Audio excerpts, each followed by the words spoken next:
Well, Mr. President, the events of the past week should concern every American.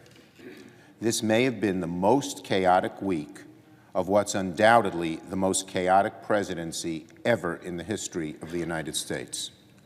The stock market is in a tumult and in decline. The Secretary of Defense, one of the only pairs of steady hands in our government, is resigning from the administration in protest.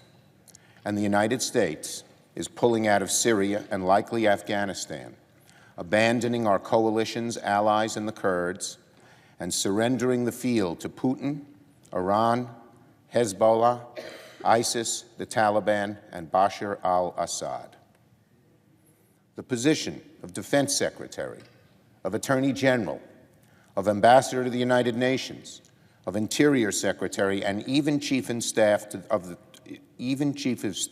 the President are all in flux. The institutions of our government lack steady and experienced leadership. With all of these departures, it's about to get even more unsteady. The President is making decisions without counsel, without preparation, and even without communication between relevant departments and relevant agencies. All of this turmoil is causing chaos in the markets, chaos abroad, and it's making the United States less prosperous and less secure.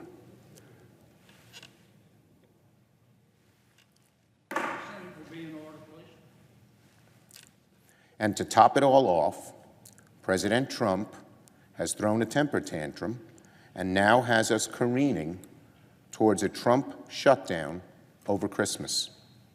In a short time, the Senate will take part in a pointless exercise to demonstrate to our House colleagues and the President what everyone here already knows. There are not the votes in the Senate for an expensive, taxpayer-funded border wall. So, President Trump, you will not get your wall. Abandon your shutdown strategy. You're not getting the wall today, next week, or on January 3rd when Democrats take control of the House.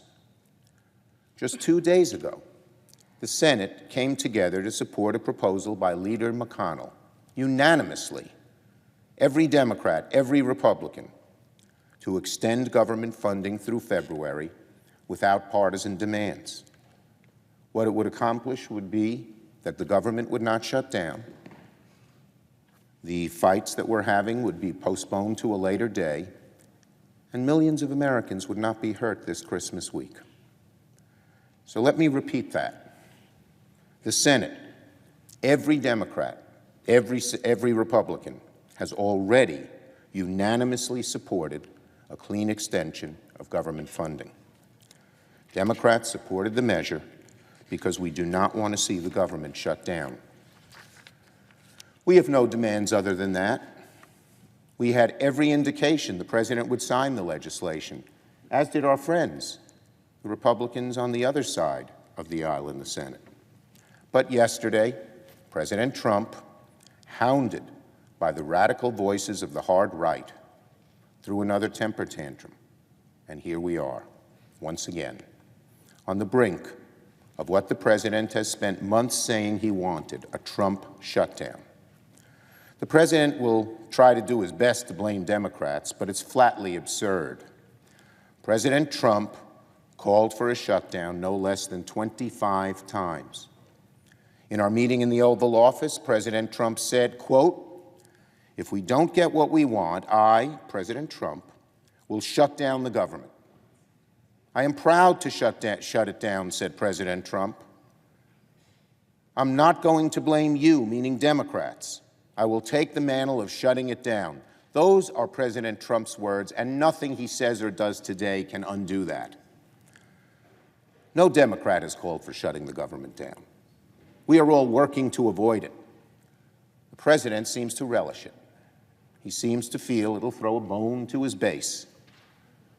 The problem being, his base is less than 1/4 of America. Mr. President, President Trump, you cannot erase months of video of you saying that you wanted a shutdown and that you wanted the responsibility and blame for a shutdown. President Trump, you own the shutdown. You said so in your own words. And President Trump may get his wish, unfortunately. But it doesn't have to be this way. Democrats have offered two alternatives, and Republicans, Leader McConnell, has offered one. Democrats have offered to pass the 6 bipartisan appropriation bills, plus a one-year continuing resolution for Homeland Security. We have also offered a one-year continuing resolution for all the remaining bills. Republicans have offered to pass a short-term continuing resolution through early February. Each one of those proposals would pass the House, pass the Senate. Each one of those proposals contains $1.3 billion of real border security, not a wall. There is no wall in those proposals. Democrats support real border security, not a wall. And by the way, that is in addition to the $1.3 billion in border security Congress allocated last year, the vast majority of which the Trump administration has not yet spent. They're asking for loads of more money. They haven't even spent last year's money. It's clearly a political gambit by President Trump to appease his never-happy base. On the other hand, a Trump shutdown would result in $0 for the Department of Homeland Security over the Christmas holiday. So, there are several ways for President Trump and congressional Republicans to avoid a shutdown over Christmas. I've mentioned 3. But there is only one way we will have a Trump shutdown: if President Trump clings to his position for an unnecessary, ineffective, taxpayer-funded border wall that he promised Mexico would pay for. I yield the floor.